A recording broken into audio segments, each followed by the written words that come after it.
अब repeated method करते हैं रैंक मेथड का। इसमें क्या होगा बेटे, इसमें ना ऐसे बच्चे आ जाएंगे जिनको ना दोनों जजेस ने, रैंक मेथड है, दोनों मतलब एक जज ने 2 बच्चों को या 3 बच्चों को, एक से ज्यादा पार्टिसिपेंट्स को सेम मार्क्स दिए होंगे।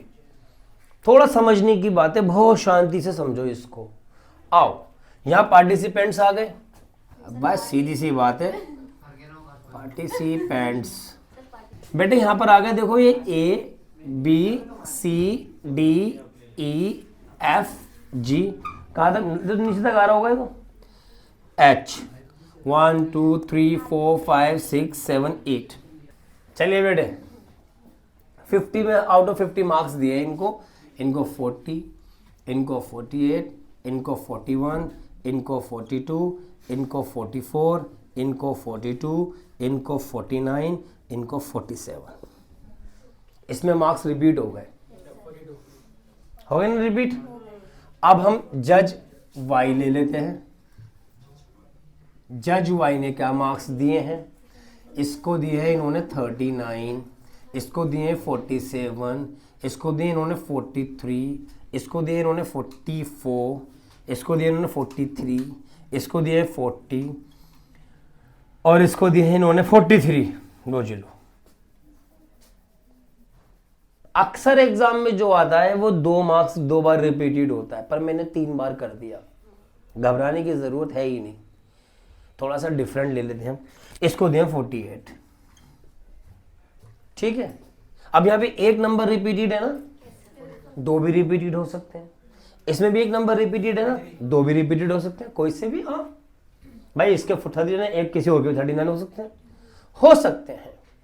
फिलहाल मैंने ले लिया जो एग्जाम में अक्सर पूछे जाते हैं, इस तरह का क्वेश्चन पूछा जाता है। आप देखोगे यहाँ पे 1 नंबर 2 बार रिपीट है, ऐसे यहाँ पर भी 1 नंबर 2 बार रिपीट होगा, एग्जाम में ऐसा आता है। लेकिन मैं थोड़ा सा 3 बार कर दिया उसे रिपीटेड। आओ हम शुरू करते हैं, सबसे पहले रैंक अलॉट करते हैं।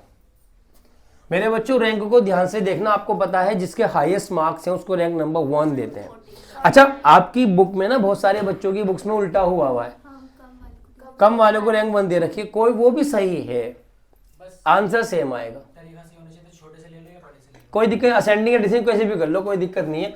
तो हाईएस्ट मार्क्स से 49 है, number 1, number 2, number 3, number 4, number 5 और नंबर 6, नंबर 5 और नंबर 6 यहाँ पे फाइट हो गई। तो क्या करेंगे, दोनों की रैंक को उठा लो। सुन लो बेटे अब 5 और 6 में फाइट हो रही है, दोनों की रैंक उठा लो। रैंक 5 उठा ली हमने, मैं यहाँ रफ बना रहा था फिर मिटा दूंगा। रैंक 5 भी ले ली और रैंक, दोनों रैंक को जोड़ दो, दोनों की रैंक जोड़ दो। दोनों की रैंक का ऐड कितना आ रहा है, 11। कितने पार्टिसिपेंट्स थे, 2 थे, तो 2 से डिवाइड कर दो, कितना आ गया 5.5। तो अब ना तो इसको 5 देना है ना इसको 6 देना है, इसको भी 5.5 और इसको भी 5.5। और रैंक कहां तक अलॉटेड हो गई, 6 तक। अब नंबर लगेगा किसका, 7 का। अब मैं इसे मिटा दूं, अब नंबर लगेगा 7। 7 किसको, 7 और 8। लो 8 की 8 रैंक हो गई। जिन बच्चों को यहां समझ आ गया, थोड़े से कंफ्यूज है, वो यहां थोड़ा ध्यान से देख लें, समझ में आ जाएगा। हाईएस्ट मार्क्स किसके हैं, तो rank number 1, rank number 2, rank number 3, अब 43, 43, 43 3 आ गए। और रैंक का नंबर है 4, 5, 6, 4, 5, 6। ये फाइट हो रही है, तो तीनों की रैंक को उठाओ, 4, 5 और 6, इन तीनों की रैंक को जोड़ दो, 15 आ गया। कितने पार्टिसिपेंट्स थे, 3 से डिवाइड कर दो, कितना आ गया। अब किसी को भी 4 नहीं अलॉट करनी, किसी को भी 6 अलॉट नहीं करनी, तीनों को 5, इसको भी 5, इसको भी 5, इसको भी 5। अब बच्चे गलती क्या करेंगे, सुन लो, बच्चे गलती क्या करेंगे, जैसे 43 को हमने 5 दे दी, जैसे 42 आएगा, कौन 40 आएगा, यहाँ 6 लिख देंगे, गलत हो जाएगा। रैंक अलॉटेड हो गई कहां तक, नंबर लगेगा 7 का। लो जी 7 और लास्ट में आ गया 8, यानी लास्ट रैंक जो होनी चाहिए वो उतनी ही होनी चाहिए जितने पार्टिसिपेंट्स हैं। 8 है ना, तो 8 ही होनी चाहिए। और ऐसा तभी पॉसिबल है कि जब इन तीनों को अलॉट करने के बाद जहां तक रैंक अलॉटेड हो गई उसके नेक्स्ट नंबर देंगे उसके कम वाले को। समझ गए बेटे? यहां तक कोई दिक्कत? बिल्कुल भी दिक्कत नहीं होनी चाहिए। चलो ये हमारा हो गया R2, हमें पहले R2 लिखना था। यहां पर लिखिए, ये देखिए R के बराबर 1 minus 6 sigma D square upon n cube minus n। Repeated number के लिए जो बनता है ब्रैकेट वो ये बनता है 1/12 m क्यूब माइनस m। लो जी रिपीटेड नंबर खत्म हो गए। नहीं सर भी खत्म नहीं हुए, आपने दो रिपीटेड नंबर, अच्छा दो हैं तो दोबारा बना लो 1/12 m क्यूब माइनस m। अब ये कौन से रिपीटेड नंबर का है और ये कौन से रिपीटेड नंबर का है, तो उसके लिए हम क्या करेंगे, हम यहाँ पे लिख देंगे 1 1 या लिख देंगे 2 2। अगर तीसरा रिपीटेड नंबर होता तो 1/12 m3 क्यूब माइनस m3 कर देते। कोई दिक्कत बेटे? यहाँ ब्रैकेट क्लोज कर दो। अब यहाँ सामने देखो 1 हमारे पास है, 6 हमारे पास है, हमें डी स्क्वायर चाहिए और डी स्क्वायर आपको पता है कैसे निकलता है। पहले डी निकालेंगे और डी निकालने का फार्मूला क्या बताया था? बहुत प्यारे बच्चे हैं, R1 minus R2। 8 minus 8, 2 minus 2, 7 minus 5, 5.5 में से 3 गए, शाबाश। 4 माइनस 5, 5.5 माइनस 7, तो कितना आ गया? माइनस 1.5। 1 में से 5 माइनस किए, minus 4। 3 minus 1 is equal to 2। क्या निकल कर आ गया ये? अरे भाई नजीब कैसे शांत बैठे हो, समझ ही नहीं आ रहा। डी निकल के आ गया, लेकिन सर फार्मूले में क्या है?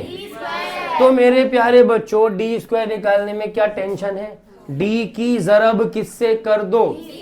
0 multiply by 0 multiply by 2 multiply by 2.5 multiply by 6.25।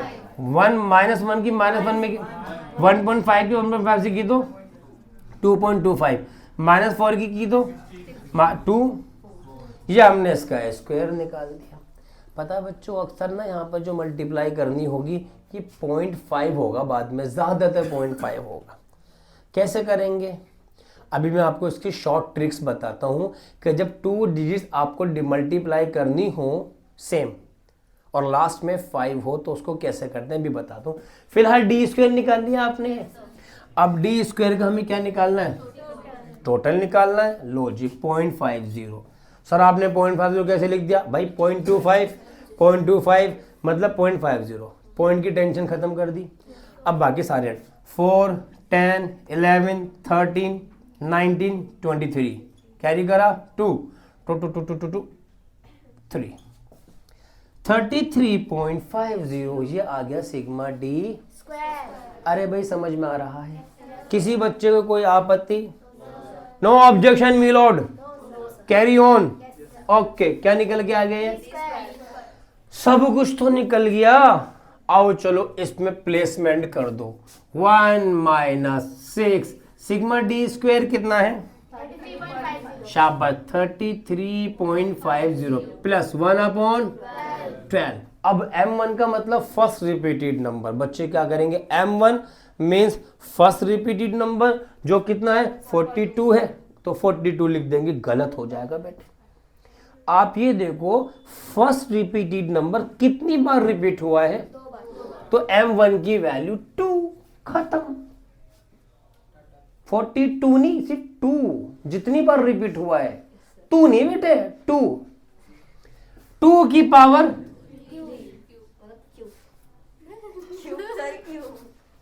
Minus m1 2 bracket close. समझ गए बेटे? कहते मुस्कुराए थे बड़े बड़े होठ से। 1/12। अब m2 मतलब सेकंड रिपीटेड नंबर। एक कदम आगे क्यों चल लो, ज्यादा उछलो मत, एक कदम उछल के आगे। m2 मतलब सेकंड रिपीटेड नंबर। कितनी बार रिपीट हुआ है? 3 बार रिपीट हुआ है। 1 2 3 तो m2 की वैल्यू 3 की पावर माइनस, शाबाश, अपोन, ये क्या है? n का मतलब मदों की संख्या। मदों की संख्या, कितने मद हैं? 1 2 3 4 5 6 7 8। 8 की पावर 3 माइनस 8, ब्रैकेट क्लोज। समझ गई हो? नहीं समझी? लेट टिका लगा ले, नजर नहीं लगेगी।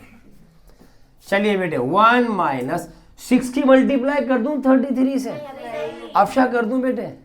क्यों? क्योंकि सर सब कह रहे हैं और हम सबके साथ हैं। देखो सर, हम इकल खुरे नहीं हैं। सर मैंने आपसे कहा था मल्टीप्लाई कर सकते हो, गलत नहीं होगा, पर आप मत करना। पता है क्यों? क्योंकि जो नीचे वैल्यू आएगी वो 6 से पूरी पूरी डिविजिबल होगी, पूरी पूरी भाग करने योग्य होगी। तो इसलिए 6 को मल्टीप्लाई करके डिजिट्स को बड़ी मत करो, कॉम्प्लिकेटेड डिजिट हो जाती हैं। फिर सिंप्लीफाई करते हुए चलो क्वेश्चंस को अपने। चलो 6 मल्टीप्लाई 33.50 प्लस, मेरे प्यारे बच्चों 2 की पावर 3 का मतलब 2 का क्यूब कितना? 8। 2 की पावर 3 का मतलब, और 8 माइनस 2 मतलब 6, डिवाइड बाय 12। अब 6 को 12 से डिवाइड किया तो 0.5। 6 को 12 से डिवाइड किया तो, अरे भाई 6 को 12 से डिवाइड किया तो, अब यहां पर आ जाओ, 3 की पावर 3 का मतलब 27। 27 माइनस 3 24, डिवाइड बाय, अब 24 को 12 से डिवाइड किया तो 2 अपॉन 8 की पावर 3 का मतलब 512 माइनस, कोई दिक्कत? चलो 1 माइनस, एक काम करो 6 मल्टीप्लाई बाय 33.50 और यहां पर 2.5 कर दो। इसमें मत जोड़ देना, बोर्ड मास के अकॉर्डिंग पहले मल्टीप्लाई करते हैं। मल्टीप्लाई और डिवाइड प्लस माइनस उसके बाद होगा। जब तक इसकी इससे मल्टीप्लाई या डिवाइड नहीं हो जाएगा तब तक ऐड मत कर दियो, ठीक है? तो पहले मल्टीप्लाई करते हैं, अभी हमें ऐड नहीं करा, इन दोनों को ऐड कर दिया। अपन 512 में से ऐड गए 504, ठीक है? 502 पटाखा बिजली नहीं है ये 504 है, 2 नंबर फालतू है ये। 6 कम, अब यहां डिवाइड को 6 48, कितने बचे? कितने हो गए?